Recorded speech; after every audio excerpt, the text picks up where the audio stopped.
no matter what you build, find a problem to solve and figure out how many people also have that problem that you can solve.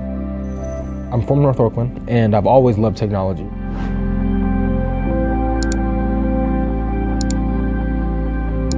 But then I realized that it didn't really look like any of us, at these, top companies, right? So there weren't really black people there. There weren't really many women there. It was mainly just like white male dominated. I acknowledged this when I was younger is I feel like I can build something on my own.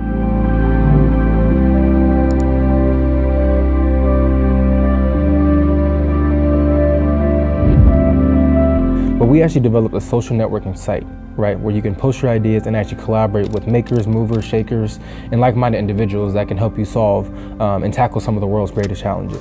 But we do that by crowdsourcing talent. You don't have to just be an engineer to solve problems. You don't have to just be a business person to solve problems. Like, it takes a community, quite literally, to solve some of the world's greatest challenges.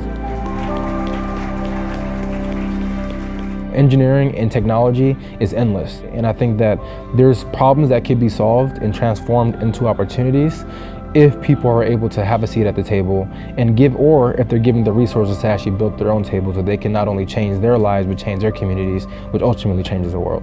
So I can only imagine what the world could look like if we actually allowed people to come in and not only represent themselves but represent their culture. I've spent most of my career And we do that's more effective than, let's say, some of the other talenting companies or even like a Facebook and Google, is we actually make sure that the people that want to work on these projects are passionate about the products. Engineering is kind of just using a certain framework to solve problems. I'm doing it through an electrical framework, right? Now where the technologist kind of comes into play is where you're kind of looking at the intersection of engineering, right? And then policy and then business. And that's where I feel like I'm right in the middle. The corporate model of doing business can no longer exist for us to rise up as a nation and society. Now, whether that's happening today or tomorrow or next week, the goal is that there's actually a conversation that's being started, right? And then if you want to talk about the next generation, let's start with the students.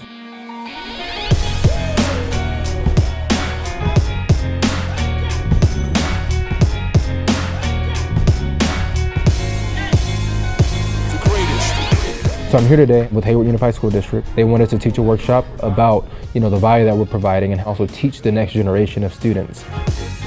So it's a great opportunity for me to be speaking today to maybe bring more people in, but also really highlight groups like the National Society of Black Engineers that are getting the job done, bringing more black faces into tech and engineering. And if you're going to build a product, what kind of product do you want to make? I want to make a house. When I was younger, I wanted to build something in Haiti, my family's home. I wanted to make this like little housing environment, like a city almost, with grocery stores for the people who cannot afford it. Cool. Yeah. Very nice. So then make sure that when you built that, you think about the ethical engineering framework that we just taught, right? Yes. All right. You never want to bring the ceiling down, but you definitely want to bring the floor up. I think you want to make things available to people and let their interests direct them. Each voice, each perspective really is just another path to the solution. Everyone in the room has the power to change their community. I think that would be the main takeaway, is that sense of empowerment and confidence to go out and make the change that you want to make. I consider myself to be a forever learner, and I learned something today that I'm probably going to apply to the next workshop, apply to my company, and I'm super excited that we were able to do this today. If we can do it right here, then I can only imagine how much more impact we can have in other places in the world.